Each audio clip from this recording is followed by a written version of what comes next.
Big boss ಮನೆಯಲ್ಲಿ ನಿಮಗೆಲ್ರಿಗೂ ಗೊತ್ತಿರುವಂತೆ ಈ ವಾರ ಮಿಡ್ ನೈಟ್ ಎಲಿಮಿನೇಷನ್ ಇದೆ. ಈ ವಾರ ಇಬ್ಬರು ಮನೆಯಿಂದ ಆಚೆ ಹೋಗ್ತಾರೆ. ಆದರೆ ಮಿಡ್ ನೈಟ್ ಎಲಿಮಿನೇಷನ್ಗೆ ಇರುವಂತಹ ರೂಲ್ಸ್ಗಳು ಏನಂತ ಹೇಳಿದ್ರೆ, ವಾರದ ಟಾಸ್ಕ್ ಅಂತ್ಯದಲ್ಲಿ ಗೆದ್ದು ನಡುವಾರದ ಎಲಿಮಿನೇಷನ್ನಿಂದ ಪಾರಾದವರು ಅಂದರೆ ಈ ವಾರದ ಎಲ್ಲ ಟಾಸ್ಕ್ಗಳನ್ನು ಗೆದ್ದು ಯಾರು ಅತಿ ಹೆಚ್ಚು ಪಾಯಿಂಟ್ಗಳನ್ನು ಪಡ್ಕೊಂಡಿರ್ತಾರೋ ಅವರು ಮಿಡ್ ನೈಟ್ ಎಲಿಮಿನೇಷನಿಂದ ಪಾರಾಗ್ತಾರೆ. ಸೊ ವೀಕೆಂಡ್ ಎಲಿಮಿನೇಷನಿಂದ ಅಲ್ಲ, ಮಿಡ್ ನೈಟ್ ಎಲಿಮಿನೇಷನಿಂದ ಮಾತ್ರ ಪಾರಾಗ್ತಾರೆ ಅಂತ ಹೇಳಿದರೆ 100% ಅವರು ವೀಕೆಂಡಲ್ಲೂ ಕೂಡ ಸೇವ್ ಆಗೋದು ಪಕ್ಕ ಆಗಿರ್ತದೆ. ಯಾಕಂತ ಹೇಳಿದ್ರೆ ಈ ವಾರದ ಆಟಗಳನ್ನು ನೋಡಿಕೊಂಡು ಜನಗಳು ಅವರಿಗೆ ಮತ್ತಷ್ಟು ಓಟ್ಗಳನ್ನು ಹಾಕಲಿದ್ದಾರೆ.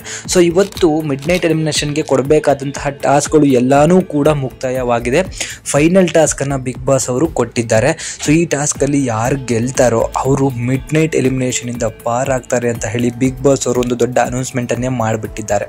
ಸೊ ಅದರಂತೆ ಈಗ ಆ ಆಟ ಯಾವ ಥರ ಇತ್ತು ಅಂದರೆ, ಸ್ವಿಮ್ಮಿಂಗ್ ಪೂಲ್ನಲ್ಲಿರುವಂತಹ ಪಜಲ್ಗಳನ್ನು ಎತ್ಕೊಂಡು ಬಂದು ಅದನ್ನು 3 ಹಂತಗಳಲ್ಲಿ ಆಟಗಳನ್ನು ಮಾಡಿಕೊಂಡು ಬಂದು ಫೈನಲಿ ಪಜಲ್ಗಳನ್ನು ಯಾರು ಬೇಗ ಜೋಡಿಸಿ ಗಂಟೆಯನ್ನು ಹೊಡಿತಾರೋ ಅವರು ಈ ಆಟದ ವಿನ್ನರ್ ಆಗಿರ್ತಾರೆ ಅಂತ ಹೇಳಿ ಪ್ರೋಮೋದಲ್ಲಿ ಒಂದು ಆಟದ ಒಂದು ಜೋಡಣೆಗಳನ್ನು ನೋಡಿದ್ರೆ ನಮಗೊಂದು ಐಡಿಯಾ ಬರ್ತದೆ.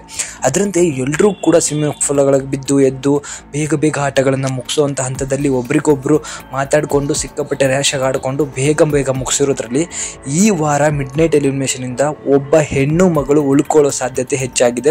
ಸೊ ಅವರು ಬೇರೆ ಯಾರೂ ಅಲ್ಲ, ಮೋಕ್ಷಿತಾ ಅಂತ ಹೇಳಿ ಹೇಳಲಾಗ್ತಾ ಇದೆ.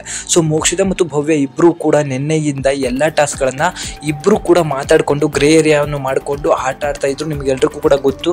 ಸೊ ಅದರಿಂದಾಗಿ ತ್ರಿವಿಕ್ರಮ್ ಅವರು ಭವ್ಯನ ಬಳಿ ಹಲವಾರು ರೀತಿಯಲ್ಲಿ ನಡ್ಕೊಂಡ್ರು, ಅವರಿಗೆ ಬೈದಾಡ್ಕೊಂಡ್ರು, ಫ್ರೆಂಡ್ಶಿಪ್ಪನ್ನು ಕಟ್ ಮಾಡಿಕೊಂಡ್ರು. ಇದೆಲ್ಲ ಒಂದು ಸೈಡ್ ಆದರೆ ಇಬ್ಬರು ಕೂಡ ಚೆನ್ನಾಗಿ ಆಟ ಆಡಿಕೊಂಡು ಟೇಬಲಲ್ಲಿ ಫಸ್ಟ್ ಹೆಸರಲ್ಲಿ ಇಟ್ಕೊಂಡಿದ್ರು. ಸೊ ಅದರಂತೆ ಈಗ ಮೋಕ್ಷಿತಾ ಅವರು ಈ ಪಜಲ್ ಗೇಮನ್ನು ಬೇಗ ಮುಗಿಸಿ ಈ ವಾರದ ಮಿಡ್ ನೈಟ್ ಎಲಿಮಿನೇಷನಿಂದ ಪಾರಾಗಿರುವಂತಹ ಎಲ್ಲ ಸಾಧ್ಯತೆಗಳು ಇದೆ. ಪ್ರೋಮೋನ ನಾವು ಸ್ವಲ್ಪ ಅಬ್ಸರ್ವ್ ಮಾಡಿ ನೋಡಿದರೆ ಗೌತಮಿ ಮತ್ತು ಮೋಕ್ಷಿತಾ ಇಬ್ಬರು ಕೂಡ ಈ ಆಟದಲ್ಲಿ ಆಡಿದ್ದಾರೆ. ಸೊ ಅದರಿಂದ ಭವ್ಯ ಅವರ ಪ್ರೋಮೋದಲ್ಲಿ ತೋರಿಸ್ತಾ ಇರೋ ಕಾರಣದಿಂದ ಮೋಕ್ಷಿತಾ ಅವರು ಪಾಯಿಂಟ್ಸ್ ಟೇಬಲಲ್ಲಿ ಮೇಲಿದ್ದರು. ಸೊ ಅದರಂತೆ ಅವರು ಪಟ್ಟೆ ದಾಟಿರುವಂತಹ ಕಾಲನ್ನು ಕೂಡ ತೋರಿಸಿರೋ ಕಾರಣದಿಂದ ಮೋಕ್ಷಿತಾ ಅವರು ಈ ಬಾರಿಯ ಟಾಸ್ಕ್ಗಳನ್ನು ಗೆದ್ದು ಈ ಬಾರಿಯ ಮಿಡ್ ನೈಟ್ ಎಲಿಮಿನೇಷನಿಂದ ಪಾರಾಗಿದ್ದಾರೆ. ಸೊ ಮಿಡ್ ನೈಟ್ ಎಲಿಮಿನೇಷನಿಂದ ಪಾರಾಗಿದ್ದಾರೆ ಅಂತ ಹೇಳಿದ್ರೆ ಅವರು ಫೈನಲ್ಗೆ ಎಂಟ್ರಿ ಕೊಡೋದು 100% ಖಚಿತವಾಗಿರ್ತದೆ.